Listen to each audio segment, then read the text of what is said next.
All right, Tommy, let's talk about the defense. So the defense played horribly the first half. Total yards 140 yards total rushing.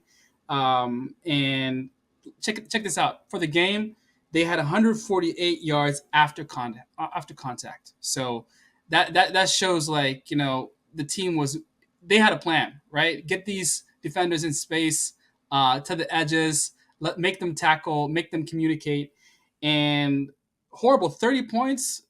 30 points. I did not expect 30 points from this defense. I was holding this defense to a higher caliber, and I was let down mainly by the defense because I had in the back of my mind that maybe this offensive line gets exposed. Maybe this has to be a shootout. Maybe this has to be another Geno hero game. But I was hoping for this defense to keep this team to under 20 points. What was your expectations going into the game, and what did you think about this defensive performance, Tommy?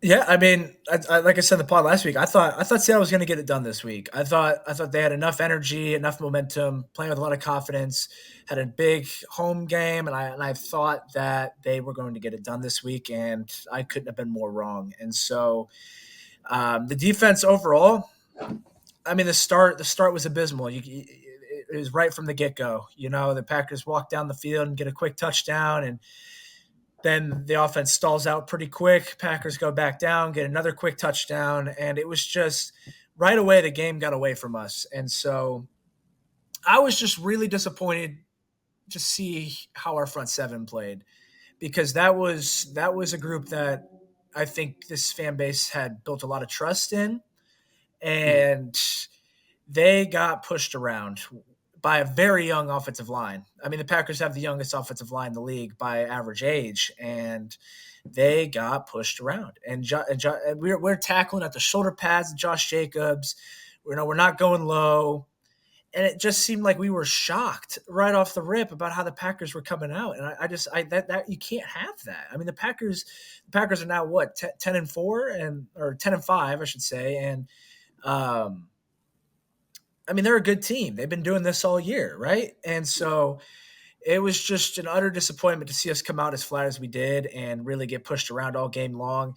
There was no pressure. Jordan Love had it easy all night, and that was another disappointing thing. I mean, Yeah. Packers dominated us in pressures. That discrepancy was too much. It's way Yeah. too much. We made it way too easy on Jordan Love for a quarterback that struggles against the blitz.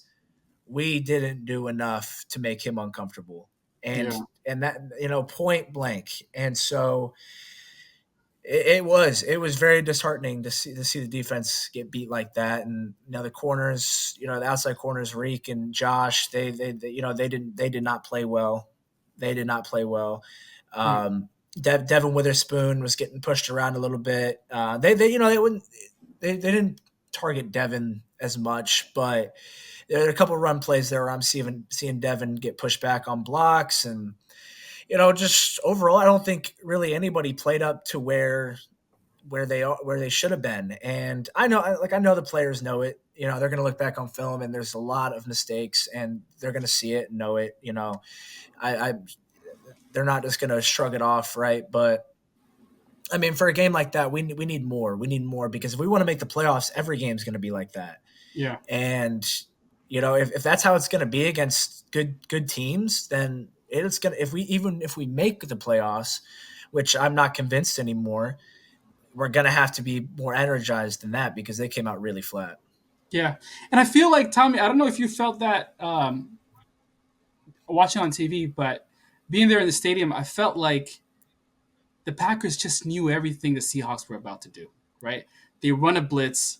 They run it, and I feel like they were targeting Devin Witherspoon a little bit because they knew how he was rushing. They were throwing the ball behind him. They kind of like made their entire game plan around Devin Witherspoon, and every time they run, especially the first quarter, 2nd and 1, 2nd and 2, 2nd and 1, 2nd and 2, 2nd and 1, 2nd and 2. I was shocked. I was like, "Am I seeing? Is this D line for real?" And Tommy, a lot of people want to get paid this year, man. A lot of young guys that I did not see show up. Boye Mafe, Derek Hall, all the young guys that want to get paid this year, they did not show up in this primetime game. And you said it best. I mean, 2nd and 1, 2nd and 2, these average down and distances on 2nd and 3rd down.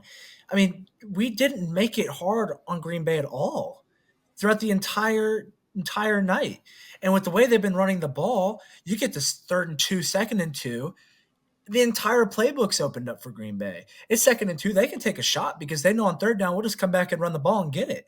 Yeah, And we did not put Green Bay in any tough spots last night, and truly it showed. It was just too easy for them last night, way too easy for Green Bay, and so I mean, here we are, backs against the wall again. It just it was frustrating. It was really frustrating, especially the defensive line. That's the group I'm most frustrated with because you know we had expected so much out of them. They had shown us so much throughout the season, and I mean they got pushed around all game long, and we did not make it hard on Green Bay. Another play I want to highlight was when Green Bay was pinned back after a nice punt, and we get the offside penalty, and Jordan Love chucks it up, and Kobe Bryant just gets beat on a jump ball with the tight end, and it's yeah, just what is that, And um, just too many times we've made it easy on Green Bay last night, and they took advantage of it every single time. And yeah, that's basically the story of the game. A little bit, yeah. we need more resistance. Exactly, exactly. Man, I want to get to the defense. Mike McDonald, man, I think he's going to be a really, really, really great coach in the future because I'm seeing his adjustment skills.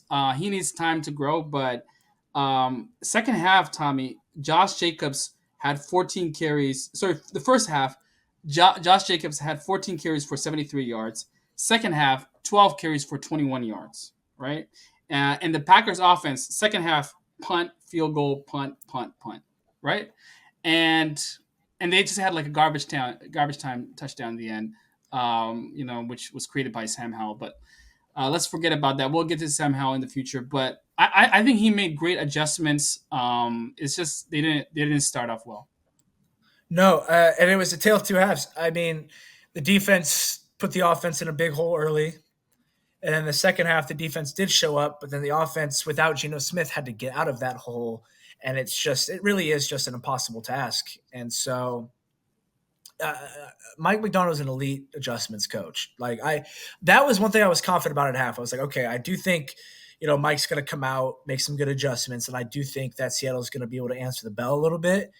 But Green Bay also did a good job of, adjusting to the adjustments. And instead of pushing the ball in between the tackles, which had been working for Green Bay in the first half, they started to get the ball outside of the receivers, quick game, quick play actions, RPOs, all the good stuff to counter what we had been doing to stop Josh Jacobs in the run. And, you know, we were finally able to get a turnover. Ernest Jones getting in there, punching the ball out, which turned into a touchdown for us. But one turnover, we didn't force enough turnovers either. Mm. We didn't. The defense has got to help the offense out, and as good as they were in the second half, because they were good in the second half. Um, it was too big of a hole to overcome. They have to come out better. They have to come out better going forward because we can't play from behind. This team, with what we have, is not built to play from behind. With the offensive line struggles we have, it's not built to play from behind because these defensive linemen can just pin their ears back and go. And so it's just starting fast. They have to start fast, and the defense has got to be better and show some more resistance earlier in the game. And also, they just have to be smarter. I don't want to pick on Tariq Woolen again, but I mean, the guy had like 50 yards worth of penalties, Yeah, and so in the first half, and that is not so smart. That's not we smart. just it just has to be better. We just have to be better on the defensive side of the ball earlier in the game. Like I do love what we did in the second half, but we played two halves. It's a long game. You got it. You can't put ourselves in a hole like that in the first half.